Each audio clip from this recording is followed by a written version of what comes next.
adequada com o Rogério. O Rogério é um cara fantástico. Sim. Né? Me fala um pouco do Rogério, é um personagem talvez da era moderna aí, de maior expressão no Chavantes. Depois do Milar, eu acho que ele se tornou o maior ídolo, talvez, da história de Chavantes. É uma coisa moderna assim, aí. indescritível, assim, o Rogério, cara. É um cara assim... Primeiro, o Rogério respira o Brasil 24 horas por dia. Por consequência, ele respira futebol 24 horas por dia. O Rogério mora num hotel aqui no centro da cidade. E o Rogério vive o Brasil 24 horas. É um cara muito intenso, o Rogério Zimmermann, entende? Então, o Rogério é um cara de comando de grupo, de vestiário muito forte. O Rogério é um cara de recuperação de atletas. Por exemplo, o Brasil trouxe 2 jogadores que chegaram aqui sob a mais absoluta desconfiança. Já tinham tido passagens por aqui, não tiveram bons resultados. E quando o Brasil, sem orçamento, sem dinheiro para começar o Campeonato Gaúcho, começa a montagem do elenco, o Brasil traz para jogar aqui jogadores que já tiveram passagens por aqui e o torcedor ficou meio pé atrás. Márcio Jonathan e Rony. Os 2 extremas. Bancados pelo Rogério. Não, eu quero os caras. Os caras chegaram aqui, foram anunciados pela imprensa e o torcedor já ficou com pulga atrás da orelha. Mas quem são? De novo os mesmos figuras. Márcio Jonathan hoje talvez seja o jogador mais importante do Brasil. Eu acho. Ele fez gol nos 3 jogos da Copa do Brasil, fez gol contra o Cordino, fez gol contra a Ponte Preta, fez gol contra o Atlético Mineiro. Jogou muito contra o Atlético. Jogou muita bola. Márcio Jonathan é uma referência de atacante. O Rony, infelizmente perdemos o Rony, né? O Rony foi para Portuguesa, junto com o Luiz Gustavo. Ontem se despediu do grupo e foi embora. Mas o Rony até então também vinha sendo um dos jogadores mais eficientes do ponto de vista de atacantes do Brasil.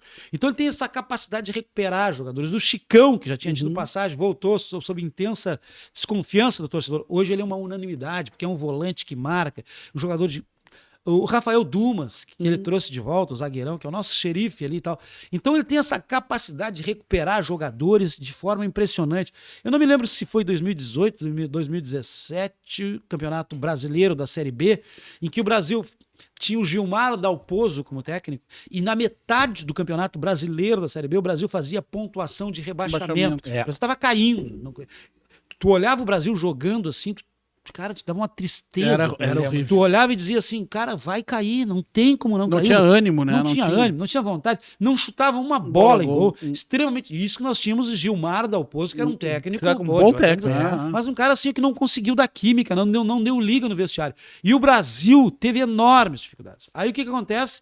O Brasil caindo já a metade do campeonato, sai Gilmar Dalpozo e o Brasil traz o Rogério Zimmermann. E aí o Rogério chega aqui. Isso foi a primeira passagem dele? Não, já é a terceira ou quarta passagem. Ele chega aqui, o Rogério, assume o Brasil, e aí o que acontece? Alguns jogadores que não vinham sendo utilizados pelo Gilmar Dalpozo, não vinham sendo nem relacionados para viagens, estavam lá escanteados. Ele traz esses jogadores, coloca dentro do elenco profissional já na primeira semana de treinamento, e alguns deles, 1 ou 2, ele coloca já no time titular.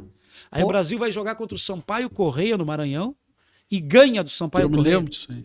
Sai do Maranhão e vai jogar contra o Criciúma em Criciúma e ganha do Criciúma. Entendeu? O Brasil vai 2 jogos fora e já começa a ganhar de todo mundo. Resumindo, o Brasil ficou em 7º no campeonato. Foi uma baita campanha. Uma recuperação assim, com os mesmos jogadores, com o jeito de Rogério Zimmermann de ser. Então o Rogério, ele é um cara extremamente cuidadoso, observador, analista e de grupo. Ele consegue fazer jogador que não vem rendendo render. É o grande segredo dele. Ele transforma jogador fraco tecnicamente em craque. Essa é a diferença. E como é que ele faz isso, cara? Ele conquista primeiro ele tem que conquistar a confiança do atleta, né?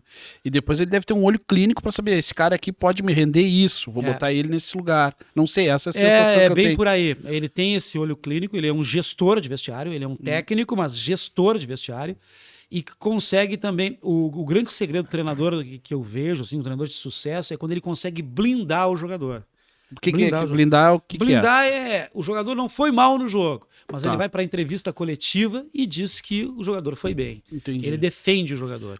É importante isso. Para ele é extremamente importante. O jogador, do ponto de vista de autoestima, né, de recuperação, isso é algo extremamente importante. E ele tem essa capacidade de fazer essa gestão, de identificar exatamente o momento do jogo, o momento em que as coisas não estão indo bem, e aí ele consegue transformar isso, sabe aquela coisa do limão em limonada? É mais ou menos. Ele tem essa capacidade de absorver conceitos diferentes de se fazer gestão e de colocar isso imediatamente em prática. O jogador aceita muito isso na relação. É um cara durão, de treinamento, de cobrança, não tem mole, dureza mesmo, dureza no horário de chegar, no horário de sair, na forma que tu coloca o fardamento, camisa ok, meia ok, ele é observador. Então ele tem essa relação com o atleta de cuidar do jogador no mais absoluto profissionalismo. Então essa relação que ele estabelece com o jogador é uma relação forte, de corda esticada, mas que gera resultado. E o jogador, quando ele tem resultado,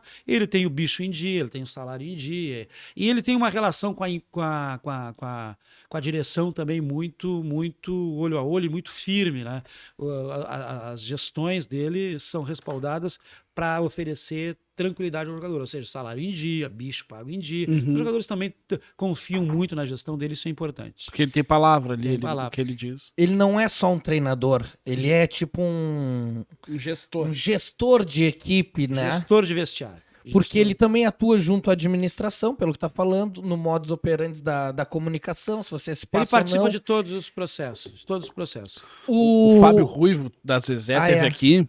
E aí, claro, isso. nosso patrocinador até. Sim, um abraço E- pro Fábio, certamente ele vai ver aí. Ah, é. Não, Chavante, depois vamos ter que chamar ele pra falar de futebol É. também. Ele ficou se babando aquele dia ficou. pra ver. Ele contou pra nós aqui que teve um patrocínio que a Zezé deu pro Brasil na Série B do Gauchão, É. que quem conquistou o patrocínio foi o Rogério. A ligação da direção toda, do Fábio, de toda a direção da Zezé com o Rogério é algo assim, eles gostam demais do Rogério. Eles gostam demais do Rogério, tem uma identificação muito grande. Aliás, a Zezé participou de todo esse processo de crescimento do Brasil, porque o Brasil sai de uma segunda divisão e chega no ápice de Série B de Campeonato Brasileiro na gestão do Rogério Zimmermann. Então a Zezé teve uma peça, foi uma peça fundamental nesse processo de crescimento do Brasil, e o Rogério muito inserido dentro desse contexto. Então, o Rogério é um cara extremamente respeitado. Ele é assim, ó, amado pela torcida do Brasil. Claro. É impressionante, o torcedor do Brasil gosta demais. A história diz isso, né? O que o Rogério conseguiu Sim. com o Brasil é algo A primeira vez que inimaginável, eu me lembro, assim, não sei se foi a primeira passagem, mas foi uma vez que ele montou um time com 4 volantes. E aí ele ia pra rádio e dizia, eu sou burro, mas aqui, não sei o que. E, cara, começou a dar resultado, e ele O Rogério é um treinador que defensivamente ele organiza os seus times como ninguém. O Brasil foi o time menos vazado do Campeonato Gaúcho, a melhor defesa do Campeonato Isso eu Gaúcho. não sabia. O Brasil toma muito poucos gols, é difícil fazer. Bom, no confronto com o Atlético foi 3-2 pro Atlético, né? Foi um jogo lá. Olha, eu fui no Mineirão. Cara, pegado do início ao fim. O time de marca demais. O Brasil chega muito pronto para a Série D. Sim. Muito pronto.